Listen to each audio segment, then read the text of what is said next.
ये धर्म है। बोलो अरे ये धर्म किसकी समझ में आए? कर्ता कर्म अधिकार में इस धर्म का निरूपण है, हैं? अब वो उसी बात को उन्होंने में अपना 79 गाथा तक आ गए। अब अपन आज अपन को 80वीं गाथा से और 83वीं गाथा तक जाना है कि भैया देखो पढ़ जाए, इसमें पढ़ लो छंद में, थोड़ा ताज़ा हो जाएगा।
अब ये 4 गाथाओं की चर्चा अपन कर रहे हैं 80 से लेके 83 तक।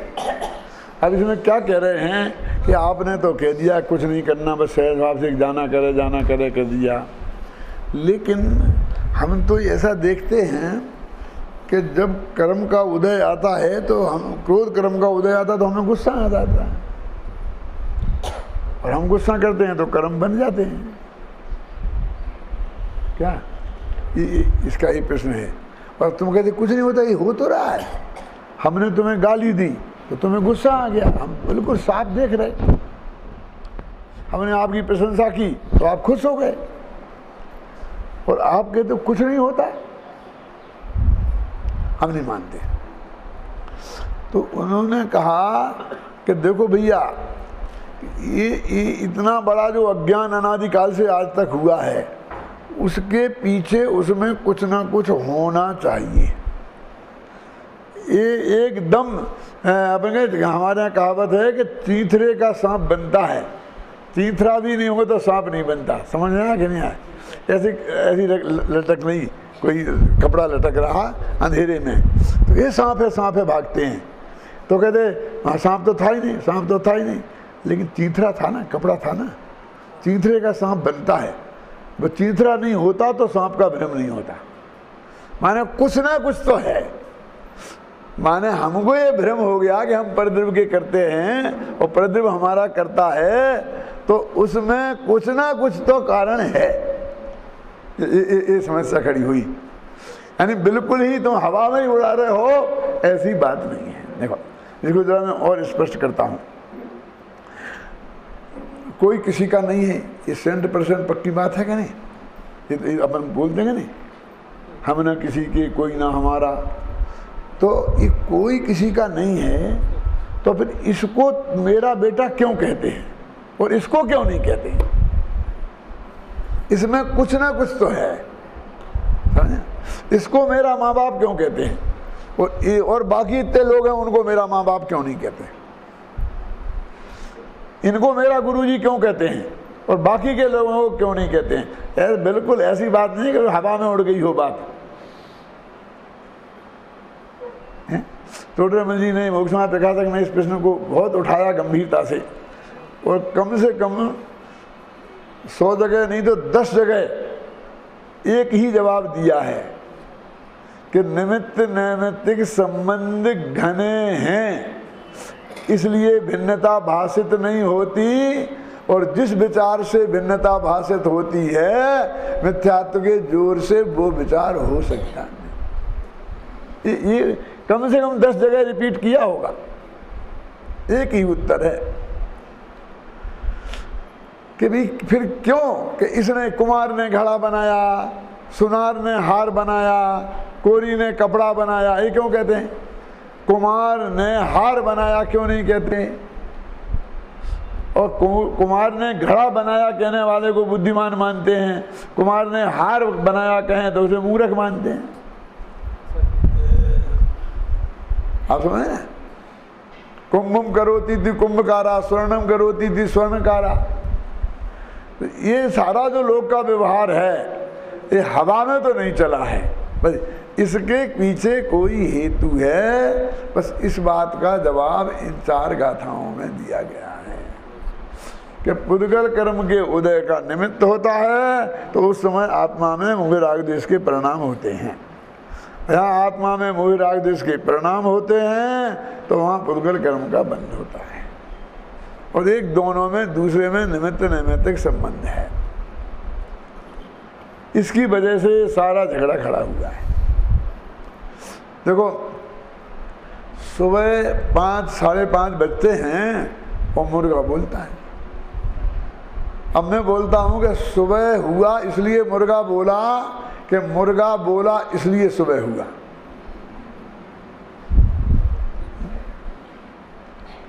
क्योंकि जिस गांव में मुर्गा नहीं होगा और वो बोलेगा नहीं तो वहां तो सुबह नहीं होगा। क्यों? तो कहते हैं कि सुबह अपने कारण हुआ और मुर्गा अपने कारण बोला। इनमें बिल्कुल भी कोई कर्ता कर्म संबंध नहीं है। मुर्गे के बोलने से और सूरज के उगने से बहुत दूर का भी संबंध नहीं है और फिर भी चलता है। क्यों? क्योंकि हमें रोजाना सुबह जल्दी उठना है और घड़ियां उस वक्त थी नहीं। क्यों? तो वहां मुर्गा बोलता था और हम समझते थे सुबह हो गई और उठ जाते थे। क्यों? तो हमारे ज्ञान के काम आ रहा था। यद्यपि उनमें कोई संबंध नहीं था लेकिन दोनों का समकाल था। क्या? पुत्र का जन्म होना और माँ बाप को पुत्र की प्राप्ति होना दोनों का एक काल है। उसको अपने पुण्य के उदय से वो मनुष्य गति में पैदा हुआ और माँ बाप को अपने पुण्य के, पुण्य पाप जो भी हो, उदय से बेटे की प्राप्ति हुई।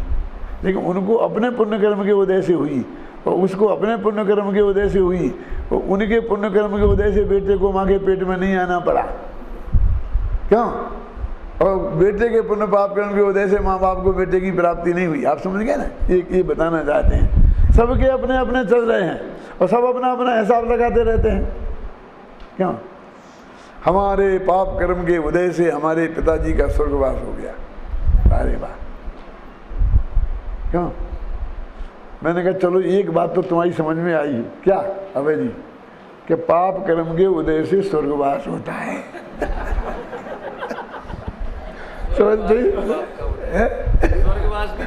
हाँ, पाप कर्म के उदय से स्वर्ग। हमने रोजीना मंदिर में प्रवचन में कहते थे तो तुम हमारा गला पकड़ते थे कि हैं?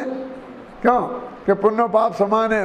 और आज तुमने साफ साफ स्वीकार किया कि हमारे पाप कर्म के उदय से हमारा बाप मरा है। क्यों? तो ये स्वर्गवास हुआ है। तो स्वर्गवास, मैंने कहा भैया बाप मर गया, इस कीमत पे भी तुम्हारी समझ में ये बात आ गई हो तो बहुत सस्ता सौदा है।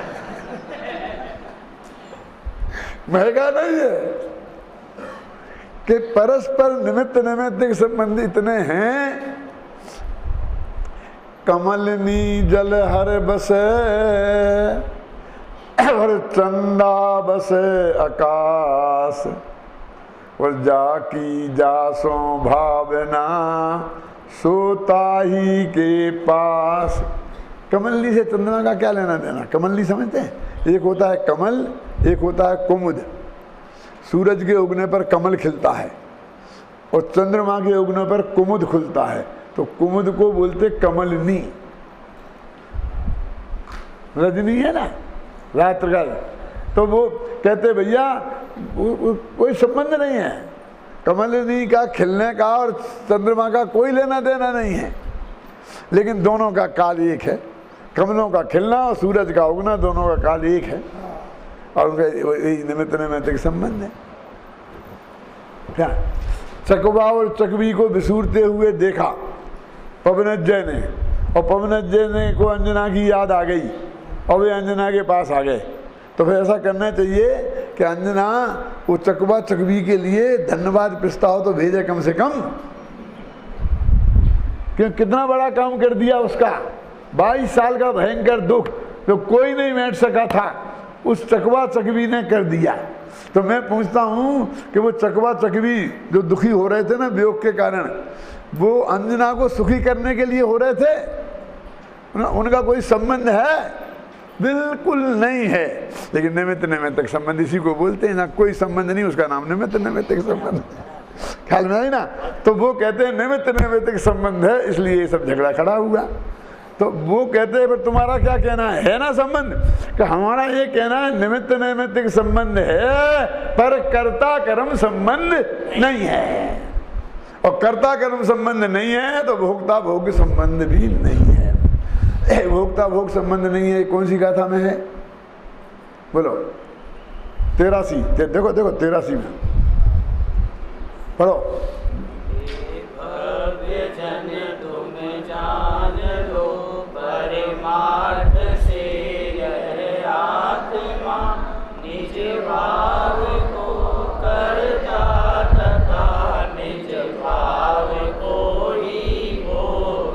क्या क्या है ये? पहले जो 3 गाथाओं में अकेले कर्ता कर्म की बात करते आए, और जब निष्कर्ष पे पहुंच गए तो भोक्ता को भी साथ में जोड़ दिया, क्योंकि सारे तर्क जो कर्ता कर्म पे लगना है वो भोक्ता भोग पे भी लगा लेना। जैसे हम कर्ता नहीं हैं फिर भी कर्ता कहे जाते हैं, ऐसे ही हम भोगता नहीं हैं फिर भी हम भोगता कहे जाते हैं। क्या कह रहे हैं कि तुमने गुलाब जामुन खाया तो गुलाब जामुन तुमने नहीं खाया, उसका मज़ा तुमने नहीं लिया, क्योंकि उसमें मज़ा नाम का गुण ही नहीं है, उसमें सुख नाम का गुण ही नहीं है। तुम उसमें से कहाँ से आया सुख? वो तुम्हारे अंदर उसमें जो अनुकूलता का वेदन हुआ वो प्योर तुम्हारा है, उसमें वो रसगुल्ले का कुछ भी नहीं है। ना रसगुल्ले की क्रिया के तुम करता हो और ना उसके भोगता हो। वो सब अपने अपने में ही आनंद लेते हैं। ख्याल में आए ना? रसगुल्ले में से आनंद नहीं आता है, प्रत्येक को अपने में से आता है। अब उसका परस्पर निमित्त नैमित्तिक संबंध होता है। स्त्री का पुरुष से, पुरुष का स्त्री से परस्पर निमित्त नैमित्तिक संबंध है, लेकिन एक दूसरे का सुख दुख बिल्कुल दूसरे से बिल्कुल जुदा है। इसका वो उस स्त्री में से सुख आया कि पुरुष में से सुख आया, ऐसा है ही नहीं। वो अपने ही विकल्प को अपने उसने भोगा, निज भाव का करता और निज भाव का भोगता। अब फिर विकारी का करता क्या विकारी का करता, विकारी का करता उसकी बात भी अलग है, क्या विकारी का करता उसकी बात भी अलग है, और दोनों ही का करता नहीं है उसकी बात भी अलग है। 4 स्टेप हैं। कौन कौन से 4? पर का करता, विकार का करता, स्वभाव का करता और अकर्ता। कोई बहुत कठिन काम नहीं है। 4 नए हैं अपने यहाँ, उपचरित, अनुपचरित, सद्भूत, असद्भूत। अपने 4 निश्चय, अपन कहते निश्चय लगाओ ना तो व्यवहार से पर का करता, अशुद्ध निश्चय न से अशुद्ध भावों का करता, शुद्ध निश्चय न से शुद्ध भावों का करता, और परम शुद्ध निश्चय न से कोई किसी का करता है ही नहीं। भगवान आत्मा अकर्ता है। ये बात अपन यहाँ तक आ गए। अब अपनी वो गाथा चलेगी जहाँ पर आपको आना है, यही चलता करेगी। ऐसा नहीं है मैं घर पे जाके विचारता हूँ, पढ़ता हूँ, सोचता हूँ, फिर आपको कहता हूँ तो आपके पंडित जी तो देखते ही नहीं, शास्त्र तो देखते ही नहीं, अपनी तरफ से ठोकते। एक शब्द भी अपनी तरफ से नहीं बोला है, सब इस शास्त्र में लिखा है और वही कहा है, गुरुदेव सिंह ने कहा है, वही सब बात मैंने आपको बताई है। अभी तक आत्मा किसका करता है और किसका करता नहीं है, इस बात को व्यवहार निश्चय न से बताते आए हैं। और ये कहते रहे हैं कि यह आत्मा अपने ही परिणामों का कर्ता और भोक्ता है। जब हम ज्ञानी और अज्ञानी का भेद करते हैं तो ज्ञानी ज्ञान भावों का कर्ता होता है और अज्ञानी अज्ञान भावों का कर्ता होता है। तो उसमें ऐसा लगता है कि भाई राग द्वेष भाव जो हैं वो ज्ञान भाव हैं कि अज्ञान भाव। तो वो ज्ञानी के राग द्वेषों को अज्ञान भाव में नहीं गिना। आपको कैसे, ये क्या अन्याय है? क्योंकि अनंतानुबंधी संबंधी जो राग है मिथ्यात्व सहित, उसको ही राग द्वेष कहते हैं अध्यात्म में। और चूंकि वो ज्ञानी में है नहीं, हमको ऐसा लगता है कि जब कोई ज्ञानी के साथ में पक्षपात किया है कि वही राग है, उस राग का कर्ता ज्ञानी को तो कह रहे और ज्ञानी को नहीं कह रहे। और हम ऐसा देखते हैं कौन सा राग, तो स्त्री का, पुत्र का, मकान का, जायदाद का, रुपए का, पैसे का, हमको तो यही राग दिखता है ना। राग का रूप तो हमारे सामने यही है। अब राग ज्ञानी के भी यही राग है और अज्ञानी के भी यही राग है, और इसी राग का कर्ता ज्ञानी नहीं है और अज्ञानी है। अब सामने वाले इसको जानते ही नहीं है कि अनंतानुबंधी का राग क्या होता है, अप्रत्याख्याना वर्ण का राग क्या होता है, प्रत्याख्याना वर्ण का राग क्या होता है। और जरा छाती पे हाथ रखकर विचार करो कि हम लोग मोक्षु भाई लोग कितना जानते हैं इस बात को।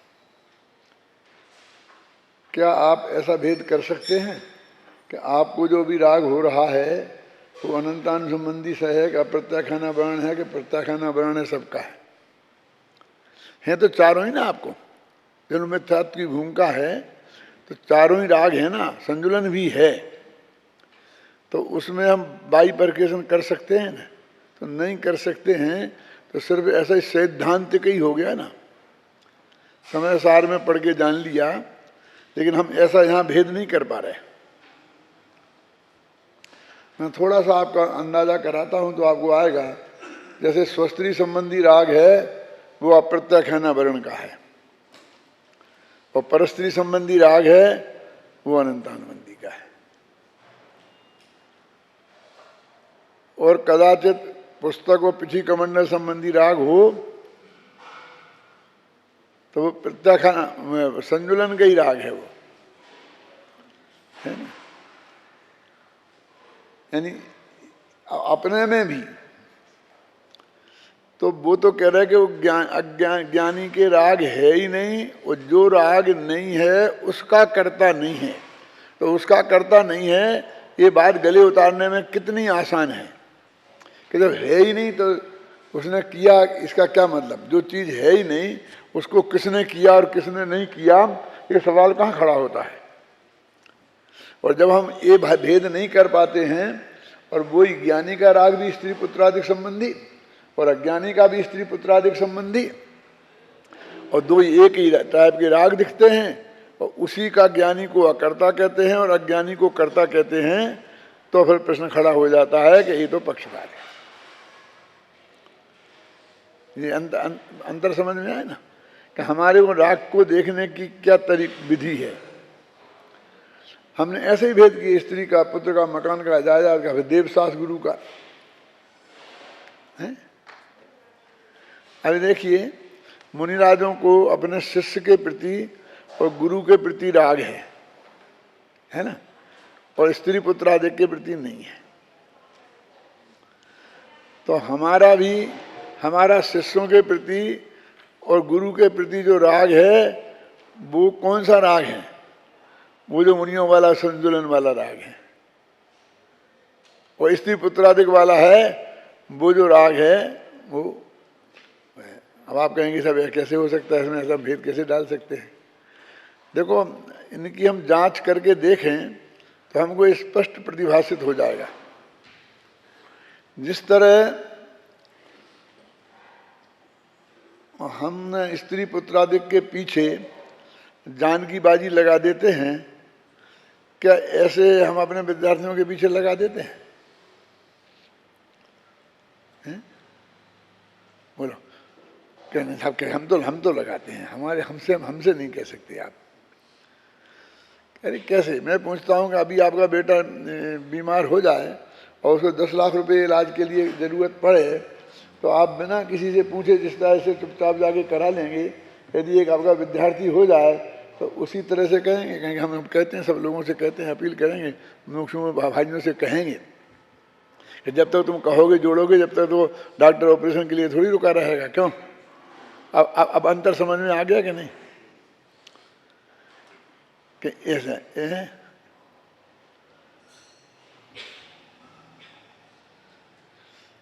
ऐसे गुरुओं के प्रति भी यदि अपना बाप को का ऑपरेशन कराना हो तो किससे पूछते हैं?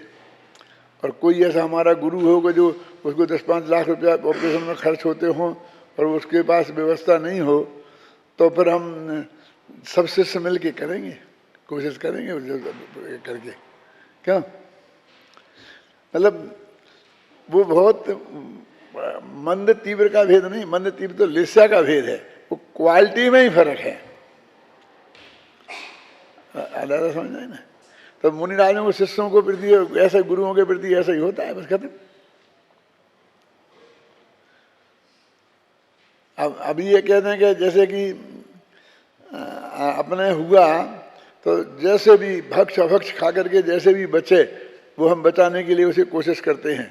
और फिर किसी देवी देवता की पूजा करनी पड़े, क्यों, तो हम वहाँ भी जाने को तैयार हो जाते हैं। क्यों? अपने बच्चों के लिए, अपनी पत्नी के लिए, अपने पति के लिए, सब। न भक्ष अभक्ष का विचार है, न हिंदू मुसलमान का विचार है कि डॉक्टर हिंदू है कि मुसलमान है। क्यों? ये सारी चीज़ें नहीं है। और न देवी देवता का विचार है, न कुछ है। और ऐसा हम अपने शिष्य और गुरु के लिए ऐसा करें वो तो क्या है? यदि ज़्यादा तबीयत खराब है तो वो कहें समाधि ले लो, गुरुजी कह देंगे 1 मिनट में समाधि ले लो। कि नहीं साहब वो तो ऑपरेशन करने से ठीक हो सकते हैं, तो मुनि अवस्था में ऑपरेशन हो सकता है कि नहीं? मुनि अवस्था में होता है, क्या करना है? ये शरीर गली देह को रखने से फायदा क्या है? ये छूटेगी तो इससे बढ़िया मिलेगी।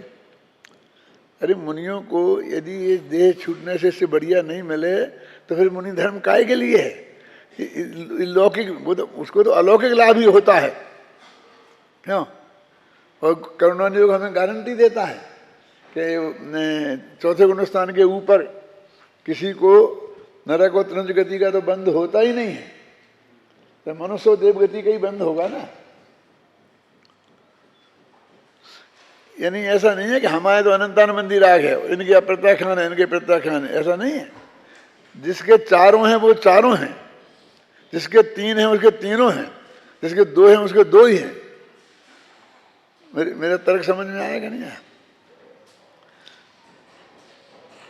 अब मुनियों को स्त्री पुत्रादिक का राग नहीं, राग स्त्री पुत्रादिक का थोड़ी होता, राग तो अपने आत्मा का होता है, आत्मा की पर्याय है ना। वो किसके प्रति है इससे क्या फर्क पड़ता है? उसकी जाति क्या है? जाति माने मंदता तीव्रता नहीं, जाति माने वो अनंतानुबंधी का है, क्या प्रत्याखाना वर्ण का है, क्या प्रत्याखाना वर्ण का है, क्या संजुलन का है। तो इसलिए वो कहते हैं कि हम ज्ञानी अज्ञानी का भेद करेंगे तो हम कहेंगे ज्ञानी ज्ञान भाव का करता है और अज्ञानी अज्ञान भाव का करता है। तो कहते ज्ञानी अज्ञानी तो उस राग का करता है और अज्ञानी ज्ञान भाव का करता माने कि उसको जो जानने वाला ज्ञान है उसका करता है। अब इसमें हम और थोड़े से गहराई में जाएं, क्या कि ज्ञानी की उस राग की क्रिया का करता, तो उसमें कहते राग, जो राग भाव है, राग द्वेष क्रोध मान माया लोभ जो भी हैं, तो इनको अज्ञान भाव कहना कि ज्ञान भाव कहना है। तो इसमें एक कलश आता है और जिसका हिंदी पद्यानुवाद है, मुझे याद आ रहा है, ज्ञानी के सब भाव ज्ञान से बने हुए हैं, अज्ञानी के सभी भाव अज्ञानमयी हैं। और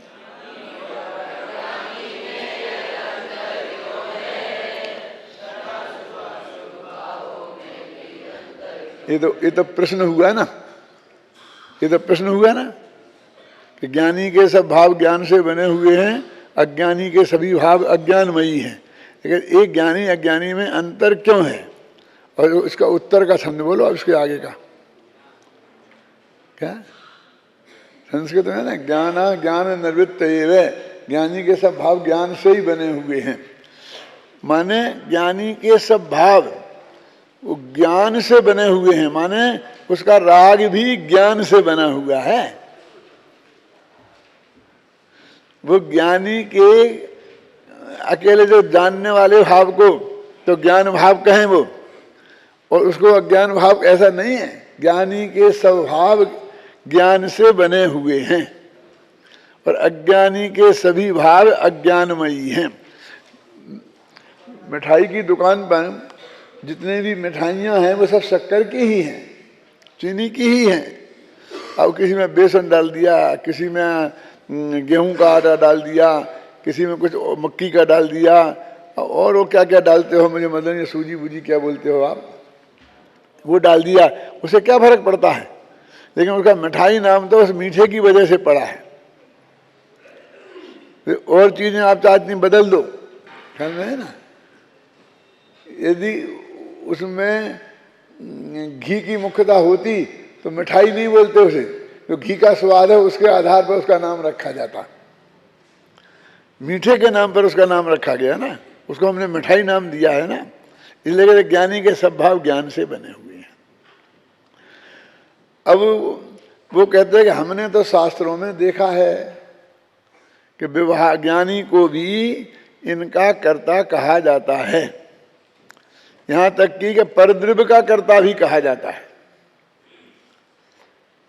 तो ये जो 84 और 85वीं गाथा है, अब इसकी चर्चा करते हैं।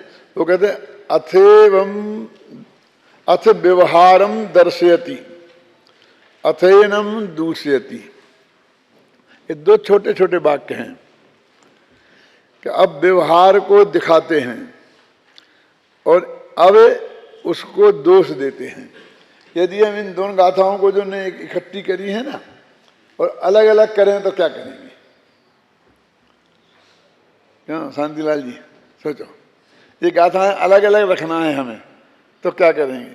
तो पहली गाथा का हेडिंग है अथ व्यवहारम दर्शयति और दूसरी गाथा का हेडिंग है अथैनम दूषयति। क्या यानी पहली जो गाथा मैंने 84वीं गाथा है उसमें व्यवहार दिखाया है और फिर 85वीं गाथा है उसमें व्यवहार का निषेध किया है।